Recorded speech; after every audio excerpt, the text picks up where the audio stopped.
ನಿನ್ನ ಆಶೀರ್ವಾದ ಇತ್ತಂದ್ರೆ ಏನ್ ಬೇಕಾದ್ರೂ ಸಾಧ್ಯ ಆಗ್ತದ.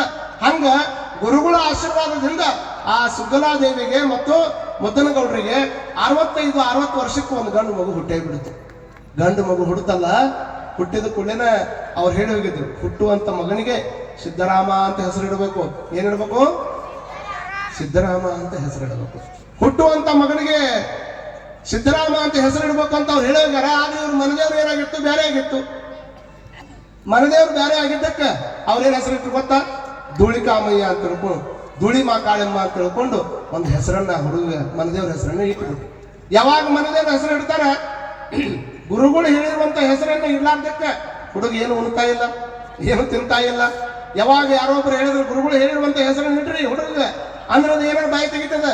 ಅವಾಗ ಸಿದ್ದರಾಮ ಅಂತಂದ್ರೆ ಹುಡುಗ ಓಡಿ ಬರೋದು, ನಕ್ಕೊಂತ ಬರೋದು, ಏನಾದ್ರು ಊಟ ಮಾಡೋದು. ಆದ್ರೆ ಹುಡುಗ ದೊಡ್ಡದಾಕೊಂತ ಬಂದ ಕೂಡಲೇನ 12 ವರ್ಷ ಆದ್ರೂ ಸಹಿತ ಅಮ್ಮ ಅನ್ನುವಲ್ಲು, ಅಪ್ಪ ಅನ್ನುವಲ್ಲು, ಯಾರು ಕೂಟಾಗ ಮಾತಾಡುವಲ್ಲು, ಒಟ್ಟ ಒಬ್ಬನ ಕುಂದ್ರೋದು. ಇದ್ದು ಗಿಡದ ಬುಡಕ್ಕೆ ಹೋಗಿ ಒಂದು ಕಲ್ಲು ಮಾಡ್ಕೊಂಡು ಅದನ್ನ ಲಿಂಗ ತುಡ್ಕೊಂಡು ದೇವ್ರ ಪೂಜೆ ಮಾಡ್ಕೊಂತ ಕುಂದ್ರೋದು. ಲೋಕದ ಯಾವ ವ್ಯಕ್ತಿಯವರು ಕೂಟಾಗ ವ್ಯವಹಾರ ಇಲ್ಲ. ಇದನ್ನ ಮಾಡೋದನ್ನ ನೋಡಿ 65 ವರ್ಷದ ತಂದೆಗೆ 60 ವರ್ಷದ ತಾಯಿಗೆ ಚಿಂತಾಕ್ರಾಂತ ಆಗಕತ್ತು. ಊರಾಗಿನ ಮಂದಿ ಮಾತಾಡಕತ್ತ ನೋಡ್ರಿ. ಕೆಲವು ಮಂದಿ ಹಿಂಗಿರ್ತಾರ, ತಮ್ಮ ಮನೇಲಿ ಏನೈತಿ ಆ ಸುದ್ದಿ ಏನು ಗೊತ್ತಿರೋದಿಲ್ಲ ಅವ್ರಿಗೆ. ಹತ್ತು ಹೊರಗಿನ ಮಂದಿದ ಮಾತಾಡೋದು ದಿವಸ 10 ಹೊಂಟ್ರ ನೋಡ್ರಿ ನೀವು. ಹಂಗ ಅವ್ರದ್ದು ಹಂಗಂತ ನೋಡು, ಇವ್ರದ್ದು ಹಿಂಗಂತ ನೋಡು. ನಿತ್ಯ ಹಲವು 12 ಜನ ಇಣಿಕಿ ನೋಡುವ ಮನುಜನ ಹೇಳಕತ್ತು ನೋಡ್ರಿ. ಒಂದನೇದ್ದು 60 ವರ್ಷ ಆದಂತ ವೃದ್ಧ ದಂಪತಿಗಳಿಗೆ ಮಗ ಹುಟ್ಟೈತಿ, ಅದು ಅಪವಾದ. ಇನ್ನ ಹುಟ್ಟಿರುವಂತ ಮಗನ ಚಲೋ ಐತೆ, ಅದಕ್ಕೆ ಬಾಯಿನೂ ಇಲ್ಲ, ಸರಿಯಾಗಿ ಮಾತಾಡೋದಿಲ್ಲ. ಊರಾಗಂತ ಯಾರು ಕೊಟ್ಟ ಹೊಂದಾಣಿಕೆನೇ ಇಲ್ಲ. ಒಂದ ಕುಂದಿರ್ತೈತಿ, ಒಂದ ಹೇಳ್ತೈತಿ. ಇಂಥ ಮಗನ್ ಇಂಥ ವಯಸ್ಸಿನಾಗ ಕೊಟ್ರೆ ಇನ್ನೇನ್ ಮಾಡೋದೈತ್ರಿ ಅಂತ ಮಂದಿ ಮಾತಾಡಕತ್ತು. ಈ ಸುದ್ದಿ ಊರಿಗೆ ಬಾಳ್ಕ ಮನುಷ್ಯನು ಆಗಕತ್ತು. ಪರಮಾತ್ಮ ಇನ್ನೇನು ಸಾಕು ಜೀವನ ಮುಗಿಸ್ಕೊಂಡು ಅಂತಿಮ ಅವಸ್ಥೆ ಒಳಗಿದ್ದಾಗ ಮನಿ ಮಠ ಬಂದು ಕರಿಲಾರ್ದನ ಬಂದು ಆಶೀರ್ವಾದ ಮಾಡಿ ಇಂಥ ಮಗನನ್ನ ಕೊಟ್ಟು ಈ ಮಗನ ಜೋಪಾನ ಮಾಡೋದಕ್ಕೆ ನಮ್ಮನ್ನು ಬದುಕಿಸಿ ಅಲ್ಲೋ ತಂದೆ ಅಂತ ತಿಳ್ಕೊಂಡು ಅವ್ರು ಏನ್ ಮಾಡಕತ್ರು, ಎಂತ ಪರಮಾತ್ಮ ಪ್ರಮಾದ ಆಗಿ ಹೋಗ್ಬಿಡ್ತಪ್ಪ. ಇಂಥ ಮಗನ ಕೊಟ್ಟು ಏನ್ ಮಾಡೋದು ಅಂತ ತಿಳ್ಕೊಂಡು ಸಾಲಿ ಕಳಿಸ್ತಾರ. ಸಾಲಿ ಒಳಗೆ ಯಾರು ಹೇಳಿಕೊಟ್ಟಿದ್ದನ್ನು ಕೇಳಾಕ್ತಾ ಇರಲ್ಲ, ಮಾತಾಡಕತ್ತಾ ಇರಲ್ಲ ಅಂತಂದ್ರೆ ಏನ್ ಹೇಳ್ಬೇಕು ಅವ್ರು? ಅವಾಗ ಅವ್ರು ಹೇಳಿದ್ರು, ನಿಮ್ಮ ಹುಡುಗನ ಒಬ್ಬನ್ ಕರ್ಕೊಂಡು ಕುಂತು ಹುಡುಗಿದ್ದೆಲ್ಲ ಹುಡುಗರು ಕರ್ಕೊಂತ ಕಲಿಗೆ ಇದು ಅಕ್ಕವ ಕರ್ಕೊಂಡು ಹೋಗ್ಬಿಡ್ರಿ ಮನೆಗೆ ಅಂತ ಸಿಟ್ಟು ಮಾಡಿ ಅವ್ರು ಕಳಿಸಿದ್ರು. ಕಳಿಸಿದ ಕೂಡ್ಲೇನ ಏನಾಗ್ತದೆ ಪರಿಸ್ಥಿತಿ ಅಂದ್ರೆ, ಅವಾಗ ತಾಯಿ ಅಂತಾಳ, ಇವ ಹಿಂಗಾದ್ರೆ ಸುಧಾರಣೆ ಆಗೋದಿಲ್ಲ. ಇರುವಂತ 4 ಎಮ್ಮೆ ಅದಾವ, ಅವನ್ನ ಕಟ್ಟಿ ಕೊಡೋನು, ಊಟ ಕಟ್ಟಿ ಕೊಡೋನು, ಕಾಯ್ಕೊಂತ ಬೇಕಾದ್ರೆ ಅಡಿಗೆಯಾಗಿರ್ಲಿ, ಹೆಂಗಾರ ಯಾಕೆ ಅಲ್ಲಿ ಬದುಕೊಳ್ಳಿ, ಮತ್ತೆ ಹುಟ್ಟೈತಂದ್ರೆ ಏನು ಮಾಡ್ಬೇಕಲ್ಲ ಅಂತ ತಿಳ್ಕೊಂಡು ಸಿದ್ದರಾಮ ಬಾಯಲ್ಲಿ ಅಂತ ತಿಳ್ಕೊಂಡು ಬಂದ್ರೆ ಮಾತಾಡಂಗಿಲ್ಲ, ಸುಮ್ಮನೆ ಬರ್ತಿತ್ತು ಹುಡುಗ ಬಂದು ಕೂಡಲೇನ ನಿನಗೊಂದು 4 ರೊಟ್ಟಿ ಕೊಡ್ತೀನಿ, ಅಂಬಲಿ ಕಟ್ಟಿ ಕೊಡ್ತೀನಿ, 4 ದನ ತಗೊಂಡು ಮೇಯಿಸ್ಕೊಂಡು ಹೊಳಿಬಾ ಅಂತ ಅಂದ್ಕೊಳ್ಳಿ ಆಯ್ತು ಅಂತ ತಿಳ್ಕೊಂಡು ಏನು ಮಾತಾಡ್ತಿದ್ದ ಹುಡುಗ. 12 ವರ್ಷ ಆದ್ರೂ ಬಾಯಿ ಬಿಟ್ಟು ಒಂದ್ ದಿವ್ಸ ಅಮ್ಮ ಅನ್ನಲಿಲ್ಲ, ಒಂದ್ ದಿವ್ಸ ಅಪ್ಪ ಅನ್ನಲಿಲ್ಲ. ದೊಡ್ಡ ಶಿವಯೋಗಿ ಆಶೀರ್ವಾದದಿಂದ ಹುಟ್ಟಿದ ಹುಡುಗ ದನ ಮೇಯ್ಸಕ್ಕಂತ ಹೊಕ್ಕಿತ್ತು.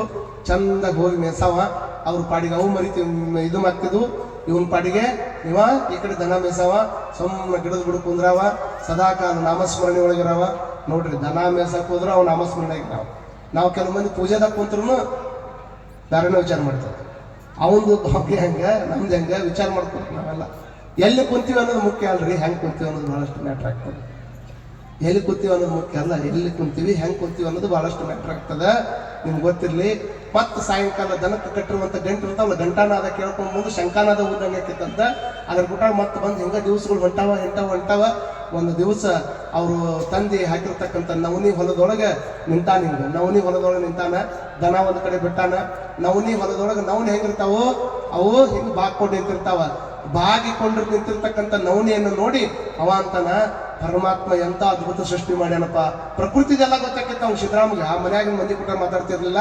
ಲೋಕದ ಕಣ್ಣಿಗೆ ಹುಚ್ಚು ಕಂಡಂಗೆ ಕಾಣ್ತಿದ್ದ, ಆದ್ರೆ ಜಗತ್ತಿನ ಹುಚ್ಚು ಬಿಡ್ಸಾಕ್ ಬಂದಾನಂತ ಯಾರು ತಿಳ್ಕೊಂಡಿರ್ಲಿಲ್ಲ. ಯಾವಾಗ ಹಿಂಗೆ ಬಾಗಿರ್ತಕ್ಕಂಥ ತೆನೆಗಳನ್ನ ತಿನ್ನೋದಕ್ಕೆ ಗುಬ್ಬಿಗಳು ಬರ್ತಿದ್ವಂತ. ಆ ಗುಬ್ಬಿಗಳು ಬರುವಂಥದ್ದನ್ನು ನೋಡಿ ನಾವು ಮೊನ್ನೆ ಒಬ್ಬನು ಇಲ್ಲೇ ವಾಕಿಂಗ್ ಹೊಂಟಿದ್ ನಾನು. ವಾಕಿಂಗ್ ಹೋಗೋ ಮುಂದೆ ಒಂದಿಷ್ಟು ಜ್ವಾಳದ ದಂಟಿಗೆ ಗುಬ್ಬಿ ಬಂದಾವು. ಒಂದು ದೊಡ್ಡ ಬಿಲ್ಲು ಬಾಳ ಹಿಡ್ಕೊಂಡು ಕುಂತಾನ, ಹಂಗ ಹೊರ್ರ ಅಂತಾನ, ಹಂಗ ಹೊಡಿತಾನ, ಹಂಗ ಅವು ಎದ್ದೆದ್ದು ಹೋಗ್ತಾವ, ಮತ್ತೆ ಬರ್ತಾವ. ನಾವು ಕಾಯಿದ್ ಹಿಂಗ ನಮ್ಮ ಹೊಲಕ್ಕೆ ಯಾವ ಹೈಕಿ ಬರ್ತಾವ ಅಂದ್ರೆ ಕೈಯಾಗ ಕಲ್ಲು ಹಿಡ್ಕೊಂಡು ಬಾಯಾಗ ಒಂದು ಸಿಟಿ ಹಿಡ್ಕೊಂಡು ಬರ್ಲಾರ್ದಂಗೆ ಕಾಯುವಂಥದ್ದು ಮನುಷ್ಯರಾದ್ರೆ ಸಿದ್ದರಾಮ ಅಂತಾನಂತ. ಅಲ್ಲ, ನಮ್ಮ ಹೊಲದಾಗ ಬಂದು ತೆನಿ ತಿನ್ನಾಕತ್ತಂದ್ರೆ ಇವಕ್ಕೆ ನೀರು ಕುಡಿಸೋರು ಯಾರು ನೋಡ್ರಿ, ಎಷ್ಟು ಚಂದ ಐತಿ. ಏನು ಗೊತ್ತಿಲ್ಲ ಅಂತ ಮುಗ್ಧ ಅಂತ ತಿಳ್ಕೊಂಡಾರ, ಅವ ಏನು ಬರಂಗಿಲ್ಲ ಅಂತ ತಿಳ್ಕೊಂಡು ದನ ಕಾಯ ಕಳಿಸ್ಯಾರ. ಅಂತ ಹುಡುಗ ಹೊಲದಾಗಿರುವಂತಹ ತೆನೆಯನ್ನು ತಿಂದು ಕುಂದಿರುವಂತ ಗುಬ್ಬಿಗಳಿಗೆ ನೀರು ಕುಡಿಸೋರು ಯಾರಂತ ತಿಳ್ಕೊಂಡು ಅಲ್ಲೇ ಒಂದೊಂದು ಅರವಟಿಕೆಯನ್ನು ಇಟ್ಟು ನಮ್ಮ ಹೊಲ ಕಾಳು ತಿಂದಾವಂದ್ರೆ ನಮ್ಮ ಹೊಲ್ದಾಗನ ನೀರು ಕುಡಿಬೇಕಂತ ತಿಳ್ಕೊಂಡು ತಿನ್ನುವಂತ ಪಕ್ಷಿಗಳಿಗೆ ನೀರು ಹಾಕುವಂತ ಕೆಲಸ ಮಾಡ್ತಿದ್ದ ಅಂದ್ರೆ ಎಷ್ಟು ದೊಡ್ಡ ತಿರ್ಬೇಕು ಅನ್ನುವಂಥದ್ದನ್ನ ವಿಚಾರ ಮಾಡ್ಬೇಕು. ಹೀಗೆ ಮಾಡುವಂತ ಟೈಮ್ದೊಳಗ ಆರಾಮ್ ಒಂದ್ ಕಡೆ ಕುಂತಾನ, ಗಿಡದ ಬುಡ ಕುಂದಿರುವಂತ ಸಂದರ್ಭದೊಳಗ ಒಬ್ಬ ಕಾವಿ ಬಟ್ಟೆಯನ್ನು ಹಾಕೊಂಡು ಮೈ ತುಂಬ ತ್ರಿಪುಂಡ ಧಾರಣವನ್ನು ಬರ್ಕೊಂಡು ಕೊರಳಾಗ ರುದ್ರಾಕ್ಷಿಯನ್ನು ಹಿಡ್ಕೊಂಡು ಕೈಯಾಗ ಕಮಂಡಲ ಆಗಿ ಬೆತ್ತವನ್ನು ಹಿಡ್ಕೊಂಡು ಕಾಲಾಗ ಆವಿಗೆ ಹಾಕೊಂಡು ಕೈಯಾಗ ಬೆತ್ತ ಹಿಡ್ಕೊಂಡು ಒಬ್ಬ ಲೋಕದಾರಿ ಜಂಗಮ ಅಲ್ಲೇ ಆಶುವಂತಿದ್ ನೋಡ್ರಿ. ಅವ ಎಂದೂ ಯಾರನ್ನೂ ನೋಡಿ ಮಾತಾಡಿಸ್ತಾರ್ದಂತ ಸಿದ್ದರಾಮ ಹುಡುಗ ಯಾವಾಗ ಅಂತ ಒಬ್ಬ ನಿಜ ಶಿವಯೋಗಿ ಜಂಗಮ ಹೊಲದ ಮಠ ಬಂದ ಕೂಡಲೇ ನೋಡಿದ ಕೂಡಲೇ ಆಶ್ಚರ್ಯ ಆಯ್ತು, ಬಹಳ ಆಶ್ಚರ್ಯ ಆಯ್ತು. ಇಂಥ ವ್ಯಕ್ತಿಗಳನ್ನು ನೋಡೇ ಇಲ್ಲ ನಾನು.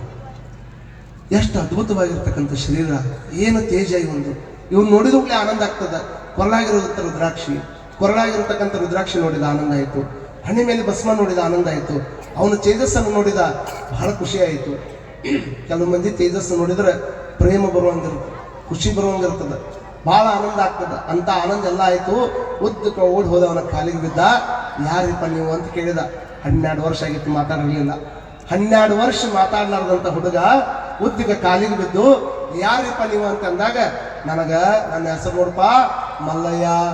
ಅವ ತನ್ನ ಹೆಸರು ಏನಿತ್ತದನ್ನ ಹೇಳಿದ, ಮಲ್ಲಯ್ಯ ಅಂತ ನನಗೆ. ಮತ್ತೆ ಮಲ್ಲಯ್ಯ ನೀ ಎಲ್ಲಿರ್ತೀಯಪ್ಪ ಅಂತ ಹುಡುಗ ಕೇಳಿದ. ನಾನು ಶ್ರೀಶೈಲಾಗಿರ್ತೀನಪ್ಪ ಅಂದವ.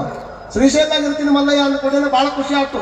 ಇವ್ರ ಹೆಸರು ಮಲ್ಲಯ್ಯ, ಇವ ಶ್ರೀಶೈಲಾಗಿರ್ತಾನ. ಇಟ್ಟು ತಲೆಯಾಗ ಬಂದ ಕೂಡಲೇನ ಏ ಸಿದ್ದರಾಮ ಭಾಳ ಹಸುವಾಗ್ಯದ, ಉಣ್ಣಾಕ ಏನಾರ ಐತನೋ ಅಂತ ಕೇಳಿದವ. ಭಾಳ ಹಸುವಾಗೈತಿ, ಉಣ್ಣಾಕ ಏನಾರ ಐತನ ಅಂತ ಕೇಳಿದ್ರೆ ನೋಡ್ರಿ, 12 ವರ್ಷದ ಹುಡುಗ ತನಗೆ ತಗೊಂಡ್ಬಂದಿರುವಂತ ಬುತ್ತಿ ಗಂಟೆ ಏನಿತ್ತಲ್ಲ ಇನ್ನೂ ಉಂಡಿರ್ಲಿಲ್ಲ. ಹಕ್ಕಿಗಳಿಗೆ ನೀರು ಕುಡಿಸಾಕತ್ತಿದ್ದ.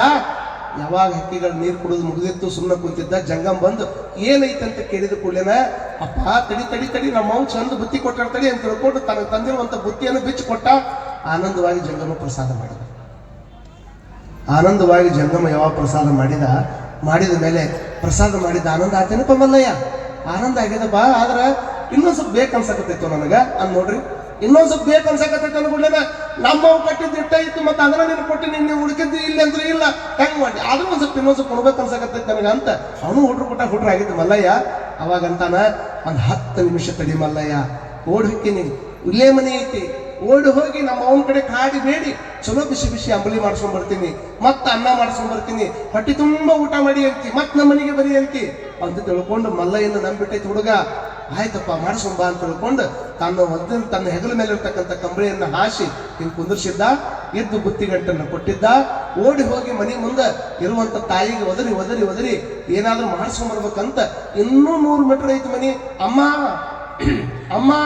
ಅಮ್ಮ ಅಂತ ಒದರ್ಕೊಂತ ಹೊಂಟದ.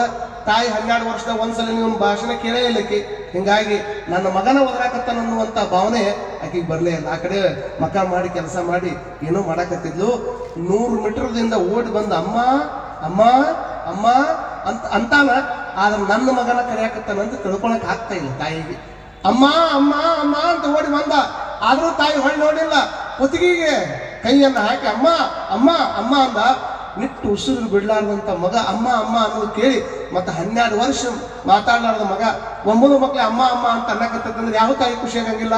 ನನ್ನ ಮುದ್ದು ಬಂಗಾರ ಬಾಯಿ ಬಿಟ್ಟು 12 ವರ್ಷ ಆದ್ಮೇಲೆ ಅಮ್ಮ ಅನ್ನಕತ್ತದ. ಎಂದೂ 12 ವರ್ಷದಾಗ ಹಿಂಗ್ ಓಡ್ಕೊಂತ ಬಂದಿದ್ದು ನೋಡೇ ಇಲ್ಲ, ನಕ್ಕಿದ್ದು ನೋಡೇ ಇಲ್ಲ. ಮಕ್ಕಳಾಗ ಗಾಬರಿ ಆಗ್ಯದ, ಏನೋ ಆಗ್ಯದ ಅಂತ ತಿಳ್ಕೊಂಡು ಹುಡುಗನ ತಬ್ಕೊಂಡು ಮಗ ಏನ್ ಬೇಕಂತ ತಿಳ್ಕೊಂಡು ತಾಯಿ ಆನಂದ ಪಟ್ಟು ಮಗನನ್ನ ಸಂತೈಸ್ಬೇಕಾದ್ರೆ ಅಮ್ಮ ಅಂತಾಳ. ಅಮ್ಮ ನಡೆದಿದ್ದೆಲ್ಲ ಆಮೇಲೆ ಹೇಳ್ತೀನಿ. ಅಲ್ಲೊಬ್ಬ ಮಲ್ಲಯ್ಯ ಬಂದಾನ, ಶ್ರೀಶೈಲದಿಂದ ಬಂದಾನ.